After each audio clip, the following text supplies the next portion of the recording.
Geralmente, toda criança aprende a ler e escrever nos primeiros anos da escola. O meu primeiro contato com a escrita foi ainda na educação básica. A professora da pré-infância era aquela que ensinava as vogais e consoantes, a formação de sílabas, a construção de palavras, as contagens silábicas, os encontros vocálicos e tudo o que se refere à formação de palavras. Em nossa época, a escolaridade era classificada em níveis. Quando evoluídos, a dificuldade das disciplinas aumentavam. Até concluirmos o ensino fundamental 1, meus colegas e eu achávamos simples e fácil o que nos era ofertado na escola. E não sabíamos que o avanço intelectual exigiria da gente habilidades específicas para que obtivéssemos sucesso nos estudos. Entre todas as disciplinas, a gente elegeu língua portuguesa e matemática as mais assombrosas. Um de nossos colegas de classe, o Manuel, sofria da doença do pânico por conta das aulas de língua portuguesa. Segundo ele, o medo da professora brava fazia com que não entendesse nadinha do que ela explicava. O tempo se encarregou de construir entre eles uma barreira tão alicerçada que o garoto mal conseguia frequentar as aulas de língua portuguesa.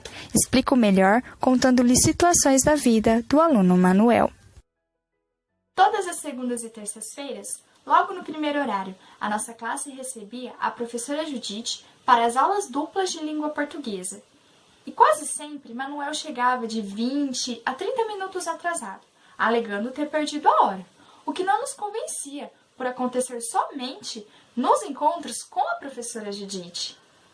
Por frequentar as aulas pouquíssimas vezes, Manuel tornou-se um aluno com grave defasagem nos conteúdos de língua portuguesa, o que impossibilitava-o de realizar boa parte das atividades propostas dentro e fora da sala de aula.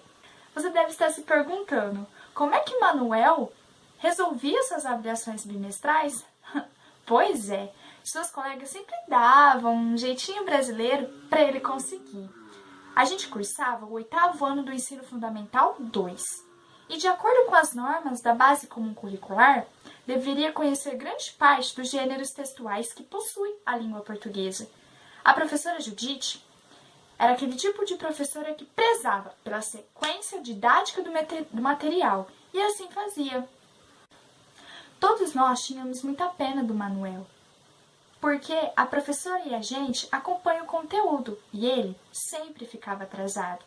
A direção da escola, pensando na melhoria do menino, pediu para que Dona Judite passasse trabalhos de recuperação, cotidianamente, a fim de que suas notas não ficassem tão baixas. Como o conteúdo visto em sala permeava os gêneros textuais, o primeiro trabalho de recuperação foi a escrita de um conto, cujo tema era o uso da fala no cotidiano. Como a dificuldade de Manuel era grande, e vários de nós reunimos com ele para tentarmos explicar os conceitos básicos da produção de um conto. De início, parecia algo surreal aos olhos de Manuel, pois nada que falássemos ou tentássemos fazer surtia efeito na mente do garoto. Foi bastante difícil, mas ele era persistente e quis ser recuperado.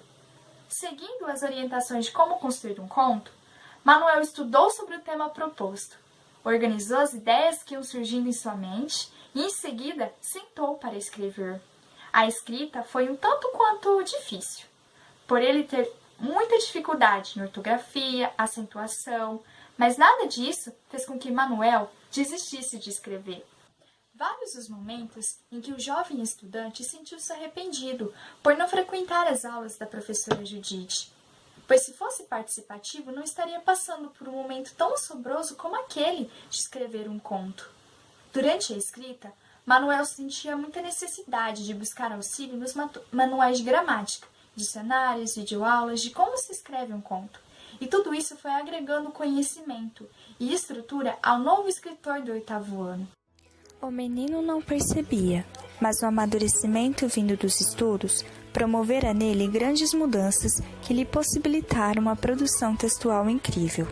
Manuel criou a história do personagem Caio, um rapaz semelhante a ele que comungava dos mesmos medos quanto à produção literária.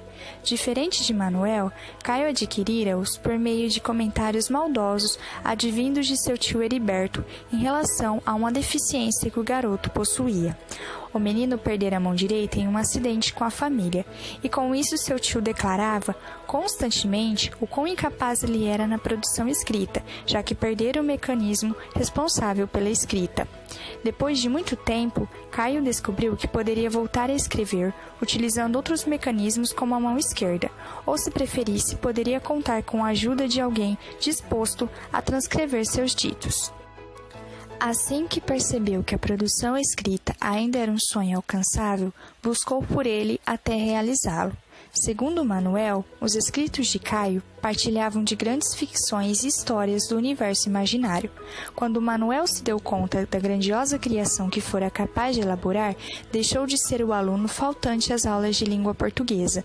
As aulas da professora Judite já não eram mais monstruosas, e um novo aluno nascera a partir daquele momento.